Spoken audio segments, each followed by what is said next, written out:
Hello everyone, I'm Jim.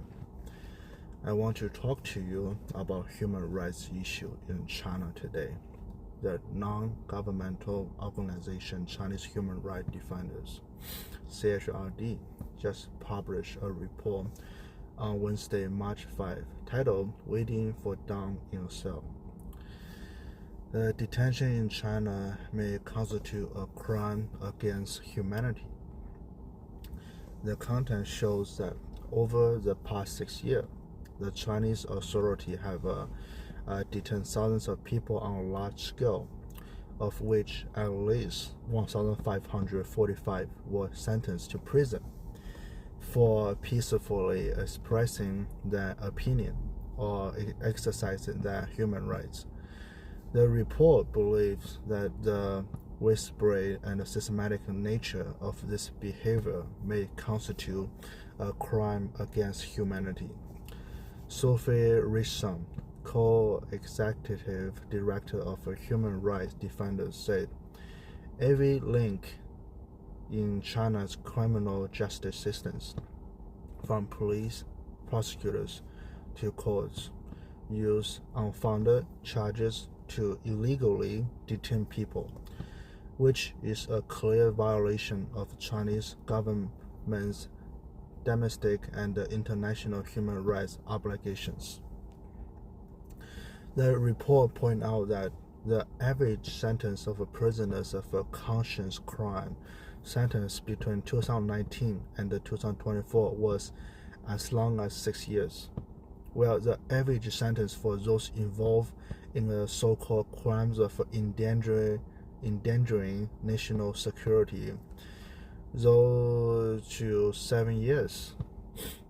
And Tash Panatip, a famous Uyghur geographer and the former president of Xinjiang University, Star Sword, politicians in the Xinjiang Uyghur Autonomous Region, and Yang Hengjun, an Australian Chinese writer, were all sentenced to death, with some of their sentence suspended. In addition, Rihar Dua, a well-known Uyghur scholar, and Abdashi, I'm sorry, maybe I pronounced it incorrectly, former vice president of the Xinjiang Academy of Social Science, were sentenced to death. C were sentenced to life imprisonment.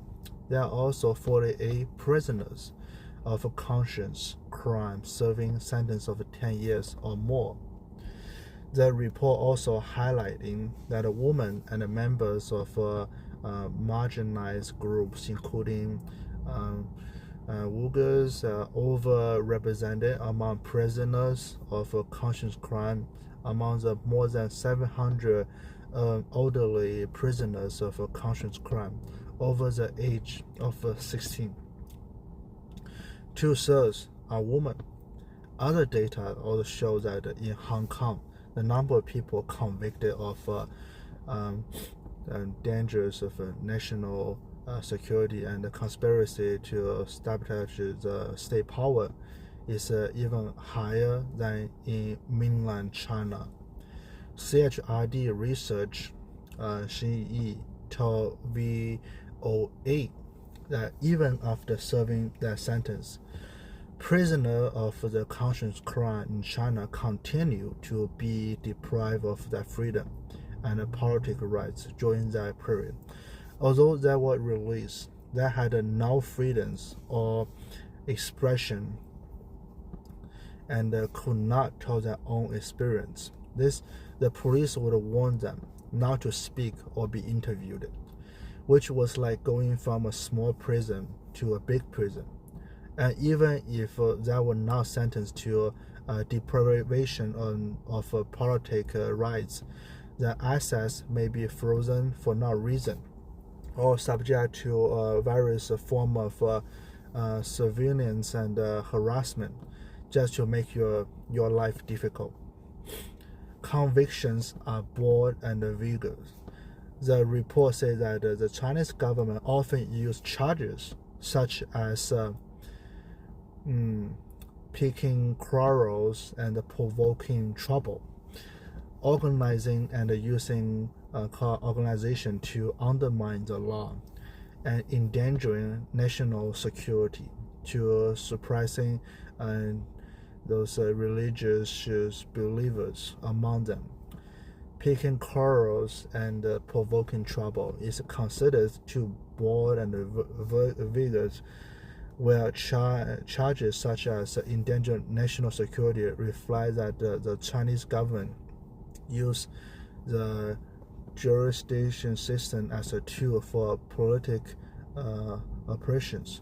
The report emphasized that those detentions occur across the country, which show the widespread and systematic nature of those violations. Human rights defenders point out that the Beijing authorities' comprehensive crackdown on human rights activists has not only affected China, but also has a far-reaching effect on the international community. Whether it is promoting reform, holding the government accountable, paying attention to issues such as women's rights, religious freedoms, or public health, when those people are imprisoned or silenced for their advocacy activities, the global community will lose a key source of information affecting the understanding of China's human rights situation and weakening the global human rights promotion force. The report also criticized that the Chinese government officials generally enjoying impunity treatment at home, which allows them to continue to violate human rights intentionally without taking any responsibility. Richardson said 2 different UN agencies have expressed concern that the Beijing authority may be committing the most serious crime in international laws, crime against humanity. She called on governments and the United Nations that are concerned about those matters to redouble the efforts to investigate all serious crime in China and hold them accountable.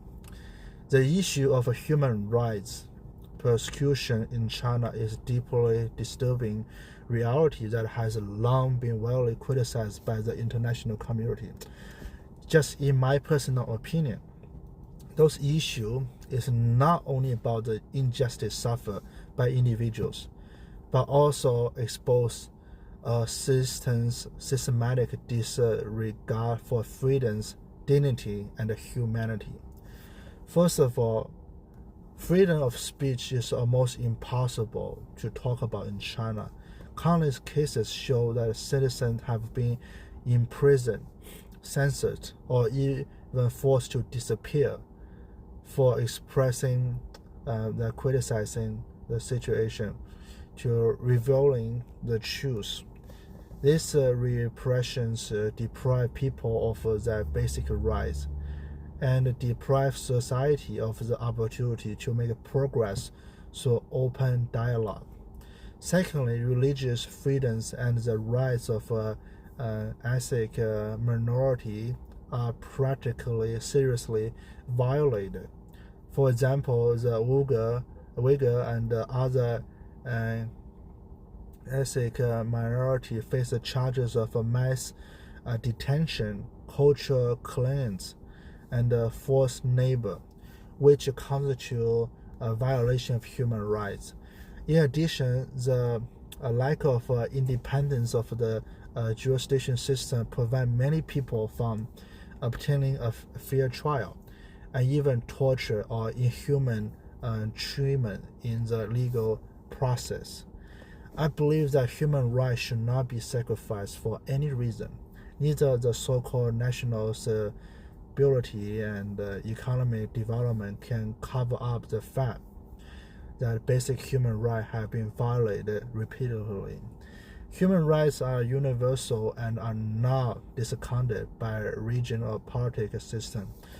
China's human rights persecution has not only damaged the lives of countless individuals, but also weakened its moral credibility. Global, in short, I'm strongly critical of the current human rights situation in China, and I really sincerely hope that the international community will continue to pay attention to this issue and promote changes. Thank you so much. Very appreciate it. Have a wonderful day.